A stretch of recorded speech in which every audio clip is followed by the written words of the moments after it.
Hello दोस्तों, good morning. कैसे हो? आयन 16 में आपका स्वागत है। मैं पाटिल मैम। हमने पढ़ लिए थे दोस्तों वर्ग 1 और हॉस्टल अधीक्षक के लिए यूजीसी नेट के लिए मौर्यकाल मौर्योत्तरकाल थ्योरी बहुत अच्छे से पढ़ लिए थे दोस्तों। अब आपकी इसी महीने में यूजीसी नेट की एग्जाम है, तो यूजीसी नेट की एग्जाम को देखते हुए दोस्तों हमने महत्वपूर्ण क्वेश्चन लाए हैं आज मौर्यकाल के टॉपिक के हमने महत्वपूर्ण क्वेश्चन उठाए दोस्तों, जो यूजीसी नेट के लिए और वर्ग 1 के लिए बहुत ही हेल्पफुल होगी आज की क्लास, और हॉस्टल अधीक्षक के भी लिए। जो भी हॉस्टल अधीक्षक की तैयारी करता है, बहुत महत्वपूर्ण क्वेश्चन है, चाहे वर्ग 1 हो, यूजीसी नेट हो, टीजीटी पीजीटी, हॉस्टल अधीक्षक जो भी हो। तो आइए दोस्तों अपन पहला क्वेश्चन करते हैं। तो प्रथम प्रश्न पहला क्या कह रहा है दोस्तों? बराबर की गुफाओं का उपयोग किसने आश्रय गृह के रूप में किया? तो किसने किया था दोस्तों? ऑप्शन नंबर ये है दोस्तों आजीविकों ने, और ऑप्शन नंबर बी है थारुओं ने, ऑप्शन नंबर सी है दोस्तों जैन ने, और ऑप्शन नंबर 4 है दोस्तों तांत्रिकाओं में। तो इसका आंसर नंबर ये आएगा दोस्तों, किसने किया था? आजीविकों ने। तो थोड़ा सा अपन समझ लेंगे दोस्तों, ठीक है, आजीव क्या है। तो दोस्तों आइए समझते हैं, ध्यान दीजिएगा, अपन लिख नहीं पाएंगे, हम जो बोलते हैं इसको ध्यान से सुनिएगा, ठीक है। हम नोट्स बनाते चलिए, जो भी अपन थ्योरिकल समझाते हैं दोस्तों उसकी नोट्स बनाते चलिए। वैसे आप लोग मेरा वीडियो यदि पहले देखे होंगे तो मौर्योत्तर काल का पूरा वीडियो पूरा टॉपिक वाइज होगा, नोट्स भी कंप्लीट होगी आपकी। तो आइए, आजीविक संप्रदाय का संस्थापक कौन था दोस्तों? मक्खली गोसाल। ये हमने कहाँ पढ़े थे दोस्तों? थ्योरी में, मक्खली गोसाल। तो और एक बार रिपीट करते हैं, आजीविक संप्रदाय का संस्थापक कौन था? मक्खली गोसाल। तो इसने दोस्तों 4 आश्रय गृह बनाए थे। कितने आश्रय गृह बनाए थे दोस्तों? 4 आश्रय गृह बनाए थे, ठीक है।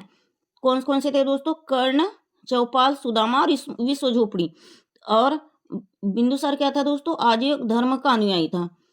आजीविक संप्रदाय का संस्थापक कौन था दोस्तों? मक्खली गोसाल। और बिंदुसार कौन था? आजीविक धर्म का अनुयायी था। और इसमें कितने झोपड़ी बनाए थे दोस्तों? कर्ण, चौपाल और विश्व झोपड़ी। कहाँ पे बनाए थे? बराबर की पहाड़ी। तो ये बराबर की पहाड़ी कहाँ है दोस्तों? बिहार में। आया इतना समझ में? ध्यान से समझिएगा, बहुत इंपॉर्टेंट क्वेश्चन है। अब आइए दोस्तों नेक्स्ट क्वेश्चन करते हैं, क्वेश्चन नंबर 2। क्वेश्चन नंबर 2 क्या कह रहा है दोस्तों? किस अभिलेख से यह सिद्ध होता है कि चंद्रगुप्त का प्रभाव पश्चिमी भारत तक फैला हुआ था? तो किसका फैला हुआ था? आइए देखते।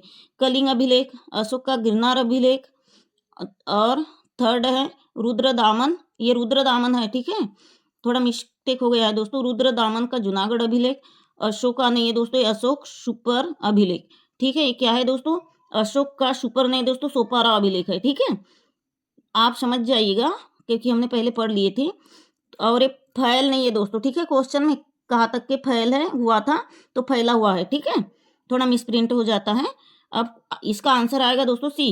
किसका था दोस्तों? जूनागढ़ अभिलेख, मतलब रुद्रदामन का जूनागढ़ अभिलेख। ऑप्शन नंबर सी आएगा। तो अब समझेंगे दोस्तों, ठीक है। अशोक स्तंभ की खोज किसने की थी दोस्तों? टी पेंथलर ने।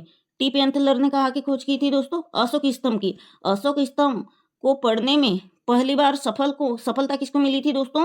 ये अपन इसलिए रिपीट करा रहे हैं दोस्तों ताकि यही से क्वेश्चन आते हैं दोस्तों। जैसे अपन क्वेश्चन कराते जाएंगे, थोड़ा थ्योरिकल कराते जाएंगे, तो ये व्याख्या को आप ध्यान से समझिए, इसी में से बहुत क्वेश्चन आएंगे, ठीक है। अशोक के अभिलेखों को सबसे पहले पढ़ने में किसको सफलता मिली थी दोस्तों? जेम्स प्रिंसेस को। और हिंदू कुश की पहाड़ियाँ मौर्योत्तर साम्राज्य का अखंड भारत का था, ठीक है। और सौराष्ट्र की पहाड़ी कहाँ है दोस्तों? गुजरात में, गुजरात के जूनागढ़ अभिलेख में, ठीक है दोस्तों। आ गया समझ में? अब नेक्स्ट क्वेश्चन करेंगे दोस्तों, क्वेश्चन नंबर 3। क्वेश्चन नंबर 3 क्या कहता है दोस्तों? क्वेश्चन नंबर 3 क्या करता है? केवल वह स्तंभ जिसमें अशोक ने स्वयं को मगध का सम्राट बताया। तो किसको बताया दोस्तों? मस्की अभिलेख। ऑप्शन नंबर ए है दोस्तों मस्की का लघु स्तंभ। ऑप्शन नंबर बी है रुमनी वेई स्तंभ। और ऑप्शन नंबर सी है क्वीन स्तंभ। और ऑप्शन नंबर डी है दोस्तों भाबू स्तंभ। तो इसका ऑप्शन नंबर ए होगा मस्की का लघु स्तंभ। तो थोड़ा समझेंगे क्या है दोस्तों। 6वीं शताब्दी में 16 महाजनपद शक्तिशाली थे। उनमें से सबसे शक्तिशाली कौन था दोस्तों? मौर्य वंश का शासक क्या था दोस्तों? राजवंश, गुप्त वंश का। मौर्य वंश का था दोस्तों हरेक वंश। 3 शासक थे, ठीक है। क्या क्या थे? हरेक वंश, शिशुनाग वंश और नंद वंश। तो नंद वंश के संस्थापक कौन थे दोस्तों? घनानंद। ये मास की लघु स्तंभ कहाँ पे है दोस्तों?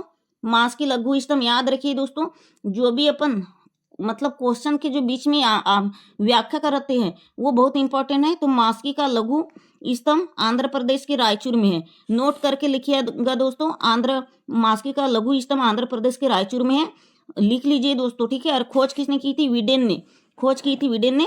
अशोक कहाँ का राजा था? मगध का सम्राट था, ठीक है। अब नेक्स्ट क्वेश्चन करेंगे दोस्तों, नेक्स्ट क्वेश्चन करेंगे क्वेश्चन नंबर 4, ठीक है। क्वेश्चन नंबर 4 करेंगे दोस्तों। प्रथम भारतीय साम्राज्य स्थापित किया था, किसने किया था दोस्तों? किसके द्वारा किया गया था प्रथम भारतीय साम्राज्य? दोस्तों कनिष्क का नहीं है, कनिष्क है। आप तो समझदार हो, समझ जाइएगा, ये तो पहले से पढ़ते आ रहे हैं। ऑप्शन नंबर ए है दोस्तों कनिष्क, ऑप्शन नंबर बी है हर्ष, और ऑप्शन नंबर सी है दोस्तों Chandragupta Maurya, option number D है समुद्रगुप्त। तो इसका आएगा दोस्तों ऑप्शन नंबर सी। कौन होगा दोस्तों? चंद्रगुप्त मौर्य, प्रथम भारतीय साम्राज्य, ठीक है, चंद्रगुप्त मौर्य। तो थोड़ा इसे भी समझेंगे दोस्तों, इसे भी समझ लेंगे, ठीक है। तो चंद्रगुप्त मौर्य क्या करता है दोस्तों? मगध का शासक 323 ईसा पूर्व में कौन रहता है दोस्तों? बिंदुसार। बिंदुसार चंद्रगुप्त मौर्य, और एक सेकेंड दोस्तों, ठीक है, यहाँ का आचार्य कौन रहता है दोस्तों? भद्रभाव रहता है। और एक कर्नाटक अभिलेख का श्रवण बेलगोला चंद्रागिरी की पहाड़ियों में रहता है, ठीक है। और 298 ईस्वी में शरीर का त्याग करता है, किसके द्वारा दोस्तों? सल्लेखना विधि द्वारा। हमने समझाए थे 298 ईसा पूर्व में शरीर का त्याग करता है, किसके द्वारा? सल्लेखना विधि द्वारा। सल्लेखना विधि क्या होती है? ज्यादा दिन तक, लंबे टाइम तक उपवास रहना, ठीक है। अब नेक्स्ट क्वेश्चन करेंगे, आइए। समझ में आता है या नहीं दोस्तों? आप प्लीज कमेंट से करिएगा, ठीक है। यदि समझ में नहीं आएगा दोस्तों तो हम बहुत ही अच्छे से समझाएंगे आपको। क्या है, आप लोगों की एग्जाम निकलना ही चाहिए, ठीक है। उत्तरांचल में अशोक का एक शिलालेख स्थित है। तो दोस्तों आइए देखते हैं। ऑप्शन नंबर ये है देवप्रयाग में स्थित है, या कालसी में स्थित है, या केदारनाथ में, या ऋषिकेश में, ठीक है। तो इसका नंबर आएगा दोस्तों option number B, Kalsi. Kalsi कहाँ है दोस्तों? कालसी कहाँ है? उत्तराखंड के देहरादून में, याद रखिएगा दोस्तों, ठीक है। कालसी कहाँ है? उत्तराखंड के देहरादून में। एक नेक्स्ट क्वेश्चन करेंगे, क्वेश्चन नंबर 6, ठीक है। सांची, अब नेक्स्ट क्वेश्चन करेंगे, सांची का स्तूप किसने बनवाया? ऑप्शन नंबर ए है दोस्तों अशोक ने, ऑप्शन नंबर बी है गौतम बुद्ध ने, ऑप्शन नंबर सी है चंद्रगुप्त मौर्य ने, ऑप्शन नंबर डी है दोस्तों, ऑप्शन नंबर डी है खरगोन, ठीक है। तो इसका ऑप्शन नंबर ये आएगा दोस्तों अशोक ने, ठीक है। अब नेक्स्ट क्वेश्चन करेंगे, नेक्स्ट क्वेश्चन करेंगे दोस्तों, अशोक के शिलालेखों को पढ़ने वाला प्रथम अंग्रेज कौन था? दोस्तों देखिए, हमने जस्ट अभी चौथे क्वेश्चन में बताए थे अशोक के शिलालेखों को सबसे पहले पढ़ने में किसको सफलता मिली थी। अब आइए, आपको याद होना चाहिए दोस्तों, आप मेरे बताने के पहले आप टिक लगाइए कि अशोक के शिलालेखों को पढ़ने में सबसे पहला अंग्रेज कौन था और किसे सफलता मिली थी, ठीक है। जस्ट चौथे क्वेश्चन में दोस्तों हमने पूरी व्याख्या समझाए थे, ठीक है, आपको पता होना चाहिए। तो आइए, ऑप्शन नंबर ये है दोस्तों John Tower, option number B है Harry Steam, option number C है दोस्तों चार्ल्स मैकाल्फा, और ऑप्शन नंबर डी है जेम्स प्रिंसेस। तो हमने दोस्तों इसके पहले जस्ट चौथे क्वेश्चन में बताया था दोस्तों, अशोक के शिलालेखों को सबसे पहले पढ़ने में सफलता किसको मिली थी? एक अंग्रेज शासक था, कौन? जेम्स प्रिंसेस, डी, ठीक है। इसका आंसर आएगा दोस्तों 4 नंबर का डी, ठीक है। आ गया इतना समझ में? अब नेक्स्ट क्वेश्चन करेंगे दोस्तों, क्वेश्चन नंबर 8। क्वेश्चन नंबर 8 क्या कह रहा है? कलिंग युद्ध की विजय तथा स्त्रियों का वर्ण, कलिंग युद्ध की विजय, वर्ण नहीं दोस्तों, ये वर्णन है, ठीक है, थोड़ा मिस्टेक हो गया है, वर्णन है। वर्णन अशोक के शिलालेखों में मिलती है, मतलब कहाँ मिलती है दोस्तों? तो अशोक का कौन सा शिलालेख?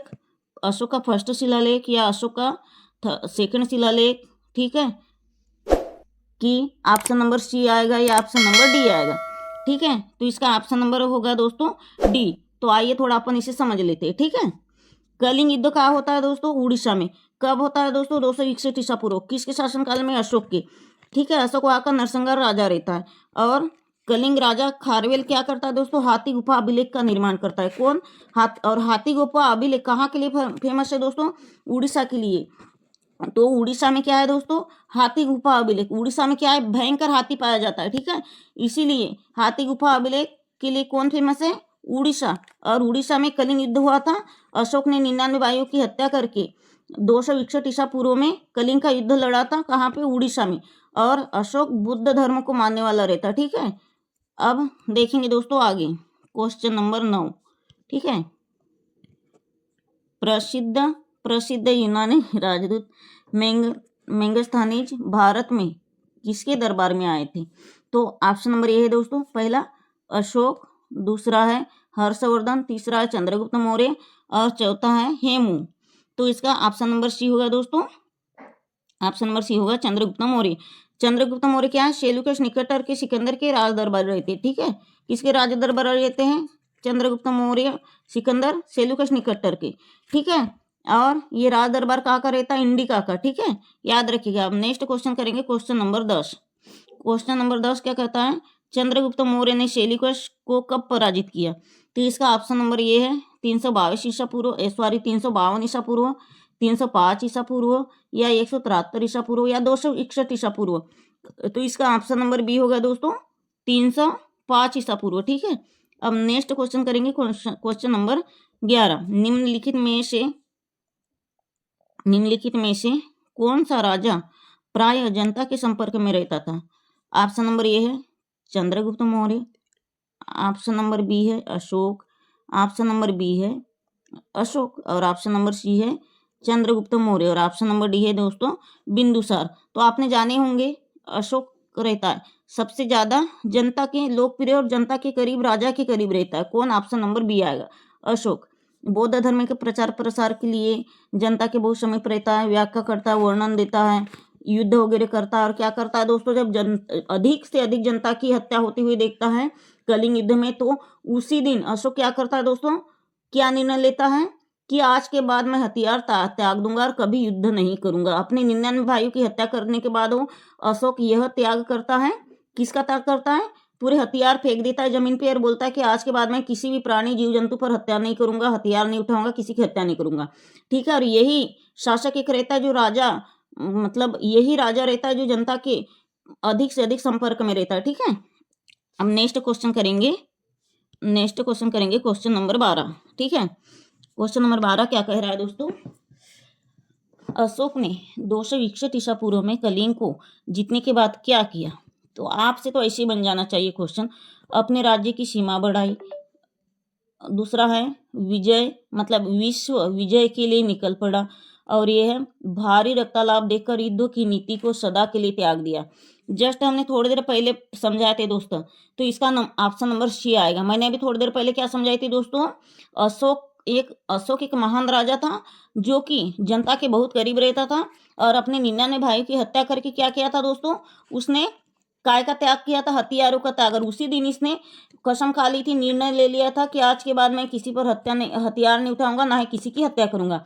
जस्ट अभी इसके ऊपर वाले क्वेश्चन में हमने समझाए थे दोस्तों कि अशोक ने निर्णय लिया था, और देखिए अभी आ भी गया है। ठीक है, तो ये क्वेश्चन से तुम्हारे 4-5 क्वेश्चन बन जाते।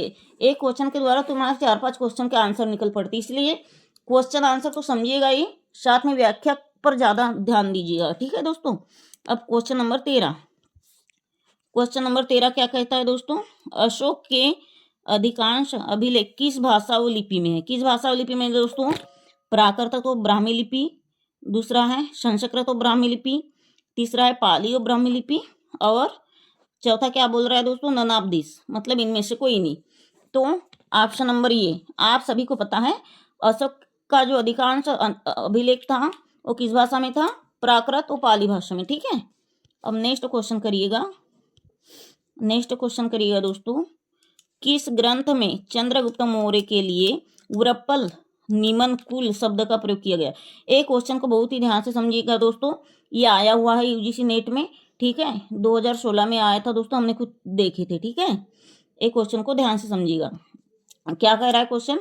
किस ग्रंथ में चंद्रगुप्त मौर्य के लिए उरप्पल यानी निमन कुल शब्द का प्रयोग किया गया? किसके लिए किया गया है दोस्तों? ब्राह्मण साहित्य के लिए, जैन साहित्य के लिए, मुद्रा राक्षस के लिए या बौद्ध ग्रंथ के लिए?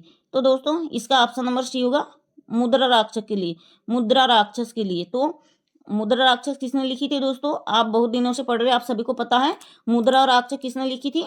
विशाखा दत्त ने। ठीक है, विशाख दत्त ने। ठीक है, मुद्रा राक्षस के रचयिता कौन है? विशाख दत्त। अब नेक्स्ट क्वेश्चन करेंगे, क्वेश्चन नंबर 15। ठीक है, क्वेश्चन नंबर 15 क्या कहता है? मौर्य नरेश के बारे में निम्न में से कौन सा कथन सही है? उन्होंने विकास किया था। उन्होंने विकास किया था। तो पहला है दोस्तों सांस्कृतिक कला और साहित्य, ऑप्शन नंबर 2 है सोने की सिक्के, ऑप्शन नंबर,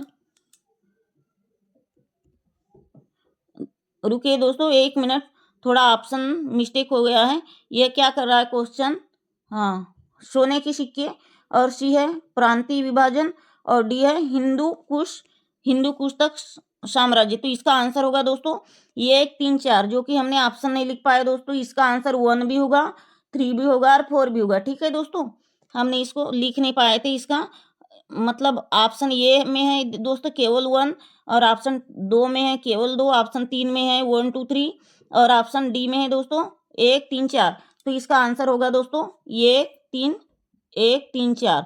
इसलिए हम थोड़ा कंफ्यूज हो गए थे। इसका जो नीचे जो ऑप्शन था दोस्तों हमने लिखे नहीं है। ठीक है, मतलब इसका आंसर 2 को छोड़ के 3 होगा, 1 3 4। ठीक है दोस्तों, इसके लिए हम सॉरी क्षमा मांगते हैं, आप लोगों से थोड़ा मिस्टेक हो गया है।